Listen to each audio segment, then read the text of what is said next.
In a quiet corner of the world, far from the skyscrapers of New York or the sprawl of Beijing, a geopolitical earthquake just happened, and almost no one is paying attention. The Pacific Islands, a group of small but strategically vital nations scattered across the world's largest ocean, have just done the unthinkable. They froze out both the United States and China from their annual summit. And this move, seemingly small on the surface, could rewrite the global power map for decades to come.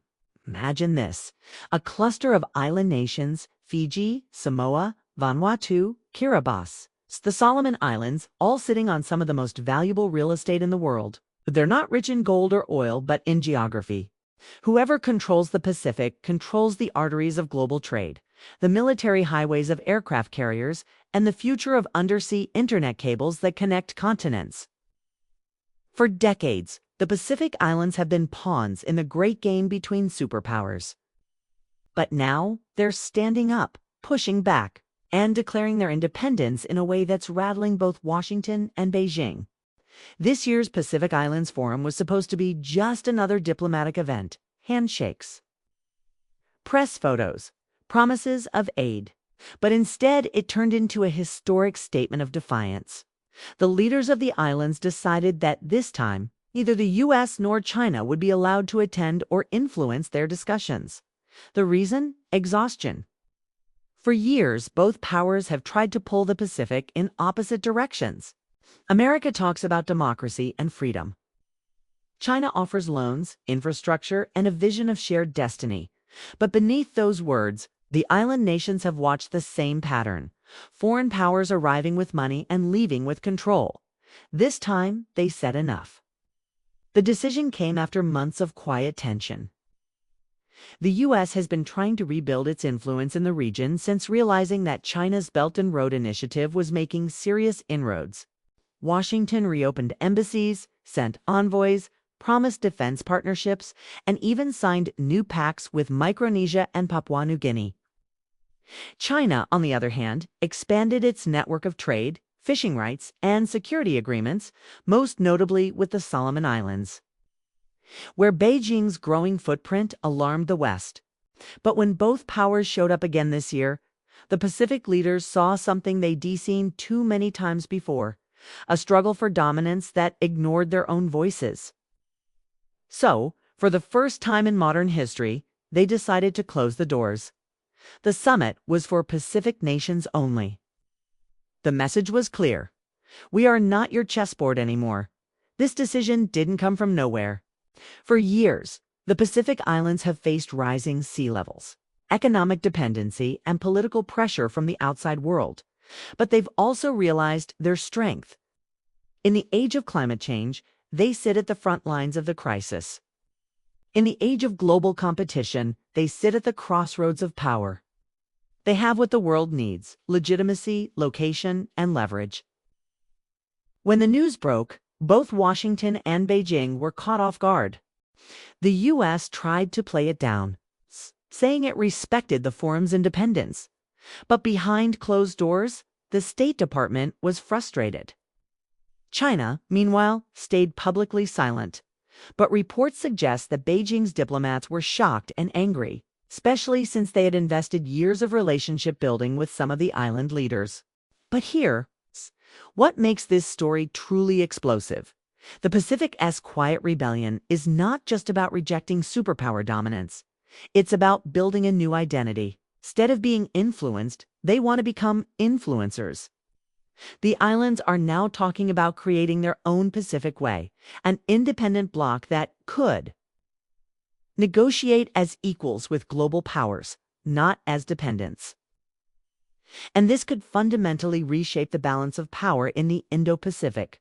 Think of it like this: the Pacific Ocean is not empty space. It's a vast strategic theater stretching from Australia to Hawaii, linking Asia and the Americas.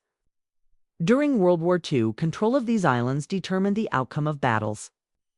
Today, control of these same waters determines who leads the global economy, who secures communication cables, and who builds the next generation of naval dominance. The Pacific Islands align together, not with the U.S., not with China, But as a united neutral front, it could break the very structure of the Indo-Pacific strategy both superpowers have been investing in. America's plan to counter China through alliances like AUKUS, and the Quad could lose its anchor points. China's maritime expansion could hit an unexpected wall of diplomatic resistance. And this is where the story gets even more interesting. Sources suggest that some Pacific leaders are quietly talking with India, Japan, and even the European Union, exploring new ways to engage that involve the old colonial-style dependencies. India, in particular, is emerging as an alternative partner, offering technology, trade, and climate collaboration without the heavy-handed politics of the US or China. This subtle pivot could make India a surprise winner in this new chapter of Pacific geopolitics. Meanwhile, Washington is scrambling. Senior U.S. officials are reportedly working on a new diplomatic initiative, one that focuses less on military promises and more on listening. But trust has already been damaged. The islands remember that American attention often comes in cycles, high when China is in focus, low when domestic politics take over. China, too, faces a dilemma. Its ambitious Pacific plans, including deep-sea mining and port construction, depend on friendly governments. If those governments are now wary, Beijing's blue economy strategy could stall. Worse, it risks looking like the very imperial power it claims to oppose. This moment, quiet, almost ignored by mainstream headlines, could be the turning point in the struggle for the Pacific. For the first time, the world's smallest nations are shaping the strategy of the biggest ones. Imagine 5 years from now, a Pacific coalition with its own digital currency, its own environmental treaties, and its own military cooperation, packed not with the US or China, but among themselves. Imagine them partnering directly with the United Nations, controlling fishing rights, internet cables, and drone corridors that the rest of the world depends on. That's not science fiction.